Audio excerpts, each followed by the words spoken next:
What is up, F and True followers, wrestling fans, and members of the YWC? I'm JC Styles. I'm Brian Crazy. And we are the F and brand of wrestling and entertainment here on YouTube.com with our WWE No Way Out pay-per-view review for June 17, 2012. I personally thought the pay-per-view could have been better. There was a lot of build-up going into the pay-per-view. To me, the payoff wasn't what it should have been. It was a decent event. Don't get me wrong. We really like to see some of the matches play out a little bit differently. Yes, we're going to run through those matches. We're going to give you the outcomes, and we're going to also give you our thoughts.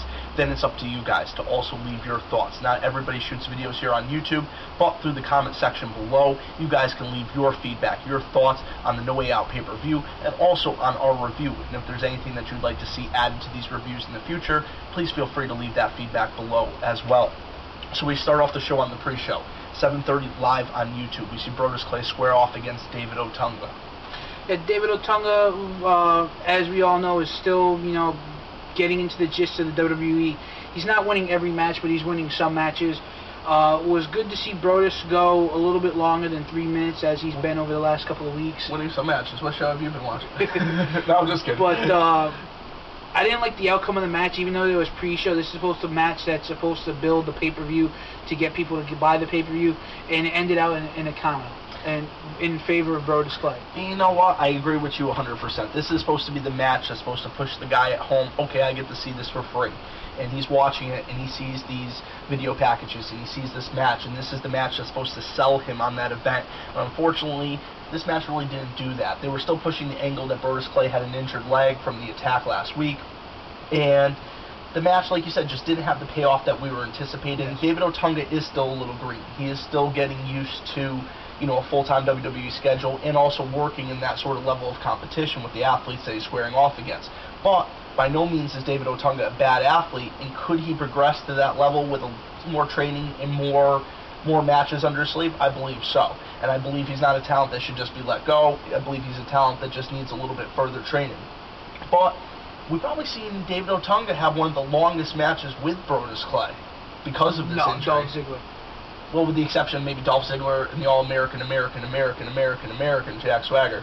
Yeah. But regardless, Brodus Clay picked up the win via countout. I think we spent way too much time talking about that match.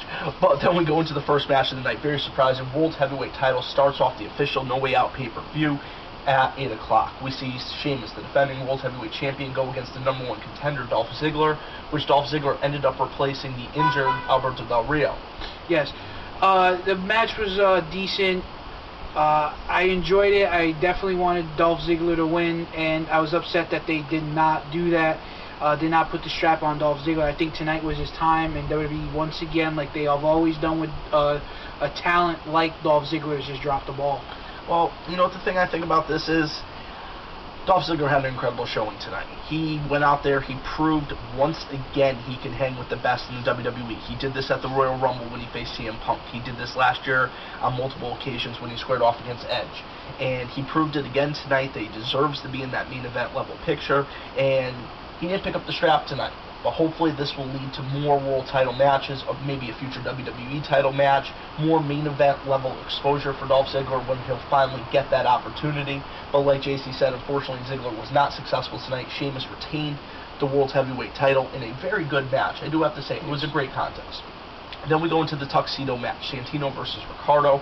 And during this match, the fans in the arena, the New Jersey crowd, was really rough on all of the performers tonight. And you know what, guys, we might not like every gimmick, but we respect the athletes. We respect them for going out there and putting their necks on the line for us. And like I said, we don't like every gimmick, and I can make a whole list of gimmicks I don't like, and I'm sure JC could as well. But Santino and Ricardo resonate with the WWE fans. They have a lot of qualities that a lot of other superstars don't have. They're able to, get that rise out of the fans, get them to laugh a little bit, whatever have you. Don't really got anything much to say, so we're just going to move on to the next match. It was a good little humor segment. That's what it was. It was there to make everybody laugh a little bit. Santino picked up the win. Then we go into the Intercontinental Championship match. Christian, who picked up the title last month over Cody Rhodes. This is the rematch. We see Christian square off against Rhodes, and this is a pretty decent match. A lot of back and forth action. What are your thoughts? Definitely like the fact is that Christian has been on a tremendous roll since returning last month.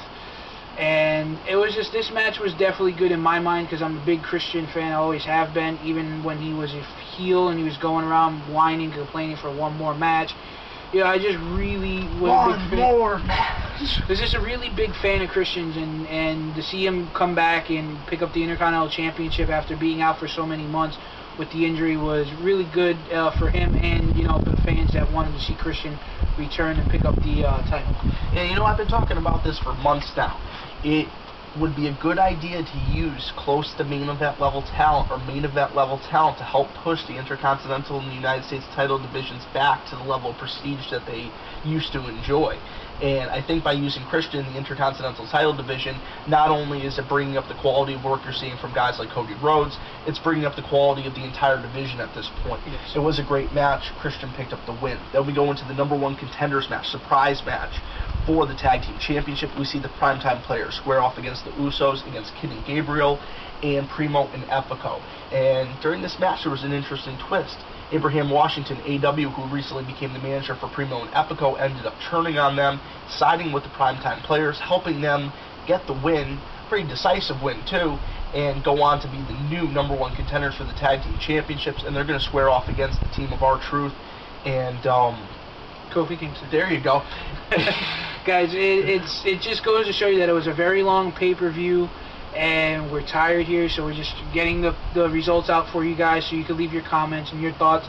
My quick thoughts on the tag team Fatal 4-Way was interesting. We got to see something different.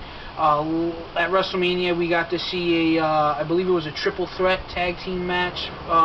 Now we're getting to see a #1 contenders match. Oh yes, on the pre-show. That's actually when Kid and Gabriel teamed, I believe, for one of the first times. Yes.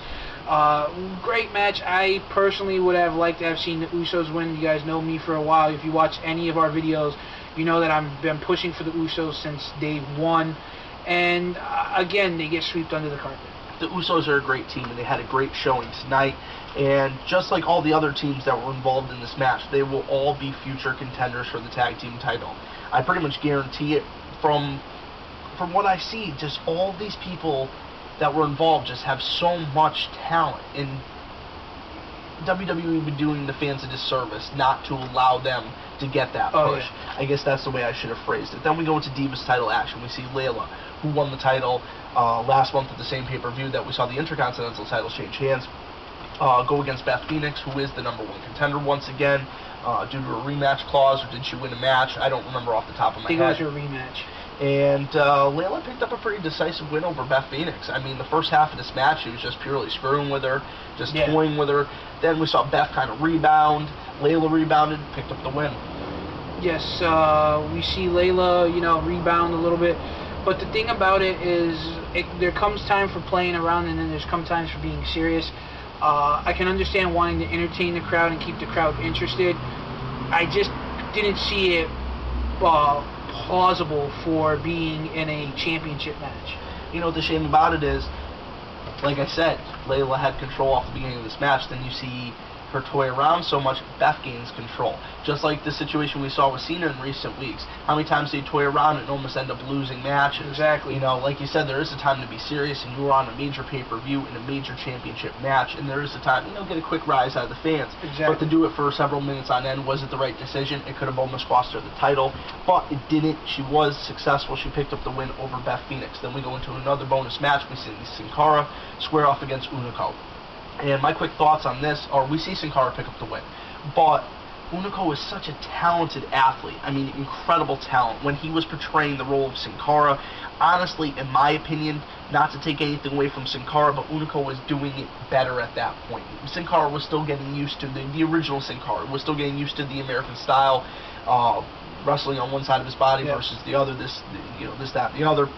But Unico was just doing it so well, and the way he transitioned from the second Sin Cara into the Unico role, and he adopted a completely different style, I would have really expected a stronger showing from him tonight. Exactly. And it's not that it wasn't a bad match, there was actually a couple good spots in it, but it's a shame, because Unico has the ability, and to push Sin Cara, they're willing to kind of, like you said, sweep another superstar under the rug a little bit. I didn't have a problem with this match. I definitely enjoyed it. This was probably one of the matches that I really did enjoy. Big Sin Cara fan, and I want to see big things out of him in the next couple of years in the WWE. hopefully WWE realizes his potential sooner rather than later in his career and let him get a contention for the Intercontinental Championship or the United States Championship. Oh, it'd be great to see him in contention for either one of those titles, or maybe a revitalized cruiserweight or light heavyweight division. Exactly. Then we go into the WWE title match. We see CM Punk, who is the WWE champion, going into this match, square off against Kane and Daniel Bryan. And now this is a very interesting match. I would have really assumed that AJ Lee would have gotten involved a little bit sooner in this match, but she ends up coming out. She distracts Kane, thus allowing CM Punk to pick up the win. Yes. But I really just saw it playing down a little bit differently. But she did end up distracting Kane, which me and JC talked about this. Unfortunately, we didn't get to provide you guys predictions, and we apologize about that. And we definitely will for the next up-and-coming Money in the Bank pay-per-view. But we were talking, and I really did anticipate that somehow she was going to distract Kane, and we're going to either see Daniel Bryan pick up the win, or maybe CM Punk. I didn't really see the possibility of CM Punk retaining. I really thought the title was going to change hands here tonight. If the World Heavyweight didn't, the WWE was. Yeah. And we have seen many no title changes here tonight. Exactly. I think they're saving it for Money in the Bank. I have a feeling that at the Money in the Bank pay-per-view, I'm going to probably go ahead and give my quick prediction on that.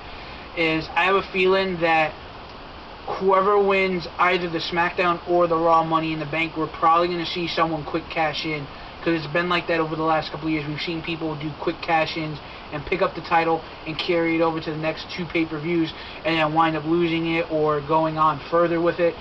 And I'm really, really pushing to see Wade Barrett come back. Wade Barrett was a fantastic athlete. Oh, incredible talent. And he did big things with the Nexus, the viewer's choice when the Nexus debuted, ripped apart the whole entire Raw arena, ringside area, destroying John Cena. Yes, I am going to say destroying, because that's exactly what they did. The big match last year, Team Barrett versus Team Orton. Exactly. I mean, Wade Barrett has been a strong force in the WWE. Yes. He's an incredible talent, and upon his return, I do see him doing big things. And I definitely see him, the possibility of him picking up one of the Money in the Bank briefcases, yes, probably the SmackDown one, and resuming his feud with Sheamus that he, had so many months ago. Depending on what's going on the Monday Night Raw WWE Championship picture. Exactly. Agree with you 100%.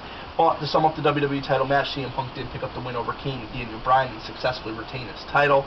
And post-match, we see Kane pick up AJ, walking away with her, and AJ's looking back at CM Punk with this big grin on your face, like, I did it for you again. Yeah.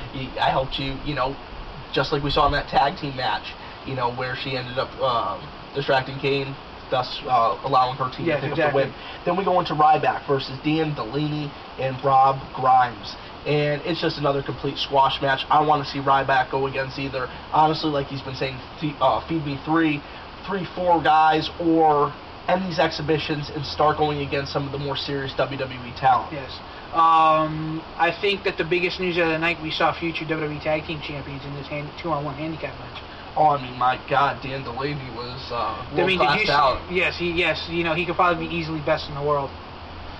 I think he's going to give CM Punk a run for his money. Oh, yes, they both are. But then we move into the most anticipated match of the whole entire night, the steel cage match between John Cena and the Big Show. Cena loses, he's fired. If Big Show loses, he's fired. And I thought you were about to say Cena lost. I was like, wait a minute, that's how I... Yeah. Sorry about Cena that. picked up the win. We saw a couple of scrambles at the last minute for John Cena to kind of get screwed over. And then if it wasn't for the Funkasaurus coming to the ringside area and getting involved in distracting the Big Show as quickly as he did, we probably would have saw John Cena get the can tonight. But the biggest news of the night, John Laurinaitis, the leader of the People Power, the executive vice president of talent relations, and the Raw and SmackDown general manager, is fired. Yes, Vince McMahon said those classic words, the 2 words that no WWE superstar, no WWE personality ever wants to hear. He joined the Vince McMahon, you have just gotten your ass fired. Future endeavored. But it ain't that great, because Laurinaitis even had a shirt that says Future Endeavored. Well, I guess he could wear it all the way to the unemployment line. Exactly. And you know what, to be honest, real quick, I am a fan of Johnny Ace, and I actually kind of liked where they were going with this. But at so many points, they had this opportunity to make Johnny Ace this evil mastermind, and they decided to pass over it just to kind of poke at him a little bit. And the shame about it is, he is a trained professional wrestler. And what we saw at the last pay-per-view, where the guy couldn't remember one wrestling move against John Cena, and then the same thing where he could have fought Punk, and he probably could have gave Punk a pretty good run for his money. We didn't get to see that. Exactly. Then the whole situation surrounding Kevin Nash. I mean, it just feels like the Johnny Ace could have been so much more, and the ball got dropped on him so much. So, you know what, for Johnny Ace, should we give one people power? If you want to. People power! Quick overall thoughts of the pay-per-view. You know, honestly, the wrestling was solid. Would I have liked to see some of the finishes different? Yes. But overall, did I think that anybody went out and put on a piss-poor performance? Hell no. Do I give my hats off to these guys? Do these guys deserve a standing ovation at the end of this event? They sure did. Some of the booking, some of the creative, I did not agree with. But overall, it was an okay pay-per-view in my opinion. My honest opinion of the pay-per-view, was it decent? Was it the pay-per-view live up to the hype, that the payoff that it needed to be? Not so quite. Did it have the ability to get pushed over as the pay-per-view that needed the build, that needed the payoff? Yes. I still tip my hat off to every single person that competed, like Brian did as well, and I respect every single person that wrestled in that ring tonight. But in my honest opinion, the pay-per-view could have been a lot better, and I hope that they can put the pay-per-view behind them and get big momentum moving on tomorrow night towards the Money in the Bank. Well, I think there was some huge things that happened here tonight. We did get to see Sheamus and CM Punk retain those titles, but the finishes to some of these matches, I just think they're just going to further the build towards next month's pay-per-view. And also, what's going to happen tomorrow night on Monday Night Raw, now that there is no general manager of Raw or SmackDown? Who is going to fill this void? Are we going to see Teddy Long return? Are we going to see Vince McMahon resume direct control? But remember, last year the board of directors decided that no member of the McMahon family could directly control Monday Night Raw. Also, let's not forget that we also skipped over this part, but the biggest, I think probably the biggest part of the night, next to John Laurinaitis getting canned, is we saw Triple H come out, talked about the situation with Brock Lesnar, and he turns around and says Triple H wants a fight, and Brock Lesnar says he's a fighter. So let's see what happens at SummerSlam when Triple H is back to 100%.